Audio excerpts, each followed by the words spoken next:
teammates. I remember, I met you through Merton Hanks and everything, and I know you two are great friends to this day. And Merton's one of those guys. Talk about some other guys. I remember we talked about a safety that played with you by the name of Atwater, Steve Atwater, that you love. So talk about the guys that really that you would go to war with any day.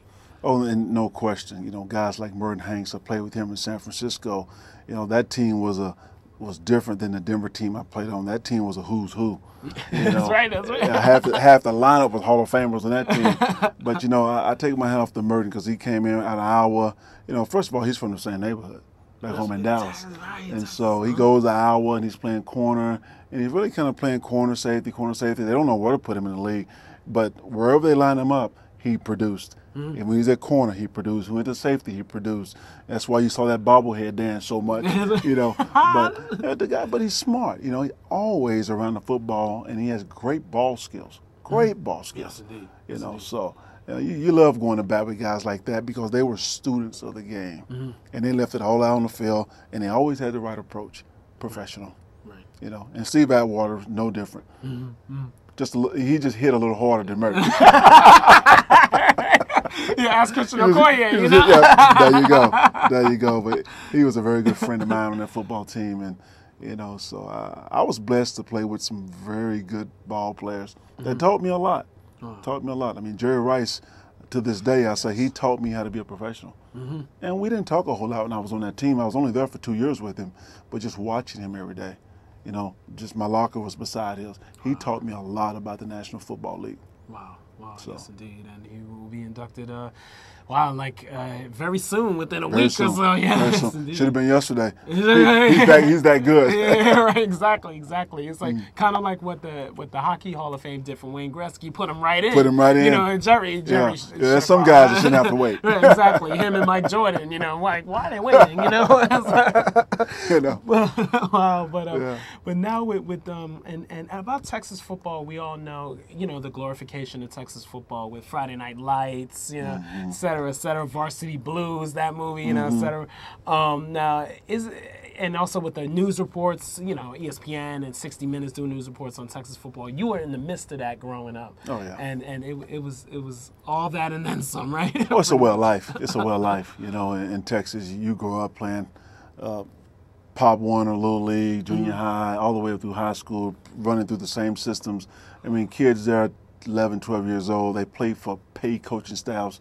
I've been in places like Florida and California and Ohio where, moms and dads have to go out and volunteer their time for middle school kids. Where in Texas, those kids are playing for paid coaching staffs. Yeah. They just get exposed to it a whole lot quicker. And so by the time they get through high school and college, they're well seasoned.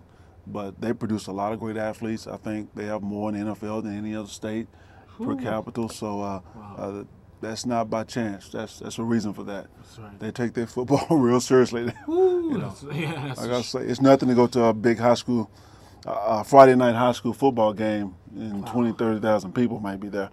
And the stadium holds them all. So that's a high school stadium. So it's just a way of life back home. It's wild. You can rob a bank on Friday night because everybody's at the game. I guess we not did. Everybody's at the game, so Wow, that's deep. And now, and fast forward now to the 2010 New York Jets with the run to the AFC Championship. And there are, as I mentioned earlier, a lot of expectations now. And I'm sure there's pressure too, especially on young Mark Sanchez to take it to that next level, and pressure on that defense to remain number one and the Russian offense to remain number one. So I know, what is going into training camp? What are the things that need to be worked on to make sure that the Jets are focused and consistent throughout the season?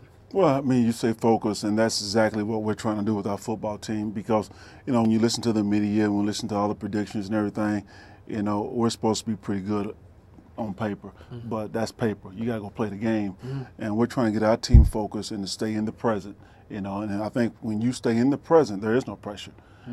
Our agenda right now is to go to training camp, develop our football team, evaluate our football team, and come together as a football team. That's our agenda right now. And then when the season starts, we'll play them one game at a time. and we'll try to stay in the present and play on one game at a time, and we'll see what happens. But we can't take our eyes off the prize and look too far down the road, because there's a lot of hard work ahead of us right now. We have a lot of talent, but that talent have to come together as one unit and play together. That's right. You have a lot of guys that that haven't been here very long, with this team. So that's some gelling. Right. Running backs in the NFL right now, which guys really impress you a lot? Well, first of all, I like my group. Okay, let me just say that right now. I like my group. I take my group before anybody else. But there are some exciting backs in the league right now. When you look at Chris Johnson in Tennessee, with the speed and the sneaky power. Right. People don't give him credit for his power. Yes. But that young man do break a lot of tackles. Okay, and once he get in the open field, you can cancel Christmas. That's right. He's a very explosive and exciting player. But that guy, and then the Michael Turner in Atlanta. He's a move the chain bruiser back, but he do have sneaky speed as well. Right. He can get up and go. And so you have a lot of those guys out there. The Felix Jones in Dallas. You have some good young talent in the league right now that's going to be around for a long time. And there's a lot of guys that I'm not hitting, but I'm just saying those are some names that I've been impressed with in a short period of time. Wow. And I have one more question for you. Your son Danton plays at Penn State. Cornerback at Penn State, and wow, that's a great thing to play under Joe Pa. For him to learn, and everything, and possibility he could be a second-generation NFL player, right? Yeah, it's always a possibility. He'll be a junior this year. He started last year as a true sophomore, played as a true freshman. So he's going to have a lot of experience on his belt going into this year and his senior year. And he's a good-sized kid, and he'll help him win a few games, I think. And if the NFL's in the future, then so be it. Right, wow. And is Danielle an athlete, your daughter? Danielle, my daughter, she's the best athlete of the whole group. All right, wow. I always tell my son that Danielle has more talent than her pinky, and we have in our whole body. But, things just come natural to her. Wow. Is she in track? She's track, she's volleyball, she's ex-soccer, she can play golf. Wow, she's multi-purpose, man. Wow.